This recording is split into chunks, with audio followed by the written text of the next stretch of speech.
Hello friends, CKD stock market news channel के अंदर आप सभी का स्वागत करता हूं और आज मैं आपके सामने फिर से 5 म्यूचुअल फंड्स की बात करूंगा जिनकी रेटिंग के अंदर गिरावट देखने को मिला है। इंडिया के अंदर एक बेहतरीन क्रेडिट रेटिंग एजेंसी है जो कि म्यूचुअल फंड्स को रेट करता है, वैल्यू रिसर्च। और इस रिसर्च की अगर बात करें तो काफ़ी सारे पैरामीटर्स होते हैं जहां पर जिनको देख करके म्यूचुअल फंड की जो क्रेडिट रेटिंग एजेंसी होती है वो रेट करती है। अब क्या क्या पैरामीटर होते हैं, जैसे एक्सपेंस रेशियो के अंदर बदलाव, जैसे कि आपके फंड मैनेजर्स के अंदर बदलाव, जैसे कि फंड को मैनेज करने की जो व्यवस्था है उसके अंदर बदलाव, या किसी सेक्टर के अंदर जब एक चेंजमेंट आता है उसके अंदर बदलाव होता है तो डेफिनेटली ये लोग अपनी रेटिंग को चेंज करते हैं। ठीक है, इसी के साथ साथ स्मॉल कैप और मिड कैप के अंदर एक रुझान थोड़ा सा कम हुआ है और लार्ज कैप की तरफ लोगों का फोकस ज़्यादा बढ़ा है। ठीक है, और जब भी ये रेटिंग की बात होती है तो ये शॉर्ट टर्म के लिए बात करी जाती है। इस साल रेटिंग ये है, अगले साल रेटिंग बदल जाएगी, तो ये इस तरीके से चीज़ें चलती रहती है। अब ये वीडियो किसके लिए इंपॉर्टेंट है? ये वीडियो उसके लिए इंपॉर्टेंट है जो शॉर्ट टर्म इन्वेस्टर है, जिन्होंने 2-3 साल के लिए पैसा लगाया है। तो बात करते हैं कैनरा रोबेको स्मॉल कैप की। जी हाँ, कैनरा रोबेको स्मॉल कैप की बात करेंगे तो 5 स्टार रेटिंग थी मार्च 2023 के अंदर, और इसके देखो मार्च 2024 के अंदर तारे सारे ज़मीन पर आ गए हैं। देखो 3 स्टार रेटिंग केवल बची है। ठीक है, इसके बाद मेरा एसेट फोकस्ड फंड की बात करेंगे तो मेरा एसेट फोकस्ड फंड को देखिए 4 स्टार रेटिंग थी, अभी इसकी केवल 2 स्टार रेटिंग बची है। तो यानी कि मेरा एसेट में आपको ज़्यादा फोकस्ड रहने वाला है, क्योंकि लास्ट ईयर भी रेटिंग 4 थी और इस बार भी रेटिंग केवल 2, मतलब धीरे धीरे रेटिंग कम हो रही है। पीजीआई इंडिया मिड कैप देखो 5 स्टार रेटिंग थी, 3 स्टार रेटिंग बची। यहाँ पर भी थोड़ा सा कॉशियस रहने की जरूरत है, क्योंकि लास्ट ईयर तो बहुत अच्छा परफॉर्मेंस था और इस साल इसका बहुत तगड़े से प्रॉफिट रेटिंग में गिरावट देखने को मिली है। क्वांट स्मॉल कैप की बात करेंगे, 5 स्टार रेटिंग थी, 3 स्टार रेटिंग बची। इनका सिंपल सा एक रुझान है, आप ऊपर से देख पा रहे होंगे कि इस सीरीज़ में स्मॉल कैप 2 है और मिड कैप 1 है। इस पार्ट से आपको ये शिक्षा लेनी चाहिए कि स्मॉल कैप और मिड कैप की तरफ लोगों का रुझान कम हुआ है। लॉन्ग टर्म में चीज़ें आपको, चाहे स्मॉल कैप हो मिड कैप हो, लॉन्ग टर्म में अच्छा रिटर्न बना के देते हैं, पर शॉर्ट टर्म में चीज़ें बदलती रहती बहुत तेज़ी से।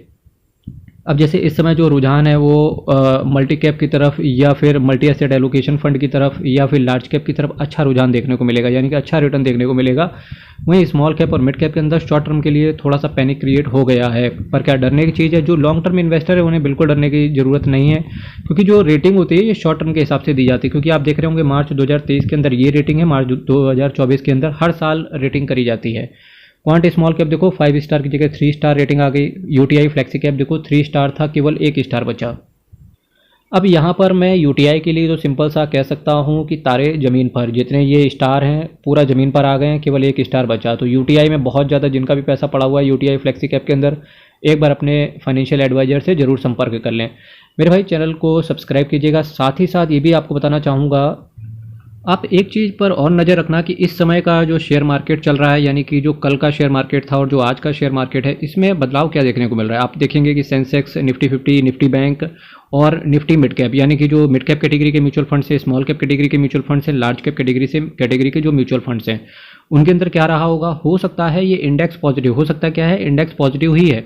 साथ ही साथ जो लोग इंडिविजुअल म्यूचुअल फंड्स के अंदर इन्वेस्ट करके चल रहे होंगे या इंडिविजुअल शेयर्स के अंदर इन्वेस्ट करके चल रहे होंगे, वो पा रहे होंगे कि उनका पोर्टफोलियो नेगेटिव है। वो सिंपल सी ये बात है कि जो इस समय चल रहा है ये पर्टिकुलर एक शेयर के अंदर आपको बढ़त देखने को मिल रही है, पूरा इंडेक्स नहीं चल रहा है। ठीक है, तो इस बात से डरना नहीं। आप क्या यहाँ पर इन्वेस्ट करना चाहिए जब मार्केट साइडवेज हो, तब इस सिनेरियो में आपको इन्वेस्टमेंट नहीं करना चाहिए, चुपचाप बैठ के शांति से देखना चाहिए। क्या निकल जाना चाहिए यहाँ से, क्या प्रॉफिट बुक कर लेना चाहिए। अगर आपने प्रॉफिट बुक किया तो डेफिनेटली आपको दोबारा चढ़ने का मौका नहीं मिलेगा, यानी कि दोबारा खरीदने का मौका नहीं मिलेगा।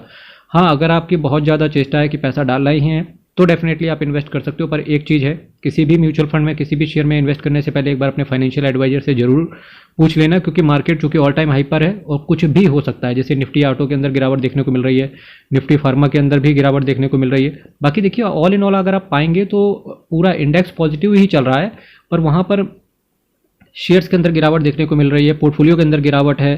ठीक है, तो ये सारी चीज़ें हैं। तो लोगों को डर लग रहा होगा कि यार बताओ मेरा पोर्टफोलियो क्यों गिर रहा है जबकि मार्केट पूरा ऊपर है। तो उसका सिंपल सा यही रीज़न है कि कुछ एक शेयर चल रहे हैं, जैसे कि अगर मैं बात करूँ HDFC बैंक हो गया, रिलायंस हो गया, इन दोनों शेयर्स के अंदर अकेले इतना दम है कि मार्केट को पॉजिटिव कर देते हैं। तो वही सारी चीज़ें यहाँ पर चल रही हैं, डरने की ज़रूरत फिलहाल है नहीं। फ्रेंड्स, इसके साथ साथ एक इन्फॉर्मेशन आपके साथ और शेयर करना चाहूँगा कि इनकम टैक्स के जो रिटर्न फाइल करते हैं, जिनका भी कैपिटल गेन हुआ था म्यूचुअल फंड को बेचने से या शेयर्स को बेचने से, वो अपना रिटर्न फाइल कर सकते हैं। डिपार्टमेंट ने ओपन कर दिया है ITR 1, 2 एंड 6 एंड 4। 6 तो कंपनी के लिए जाता है, 1, 2 एंड 4 ये ITR आप फाइल कर सकते हैं, यानी कि जो सैलरीड एम्प्लॉय हैं उनको फॉर्म 16 मिल गया होगा, तो उसके साथ साथ ITR आप हमारे साथ भी फाइल करवा सकते हैं। हमारे पास जो पर्टिकुलर टीम है बहुत ही बेहतरीन chartered accountants and lawyer practitioner in practice, जिनका 10 साल से भी ज़्यादा इंडस्ट्री के अंदर नॉलेज है, बहुत ही बेहतरीन ढंग से हम लोग रिटर्न को मिल करके फाइल करते हैं। तो आप एक बार सर्विसेज के लिए इन नंबर पर व्हाट्सएप करके अधिक जानकारी ले सकते हो। चलिए मेरे मित्र, यहीं से विदा लेंगे। चैनल को सब्सक्राइब कीजिएगा, वीडियो को लाइक कीजिएगा। हर हर महादेव, अयप्पा शरणम हरि शरणम। बहुत बहुत धन्यवाद।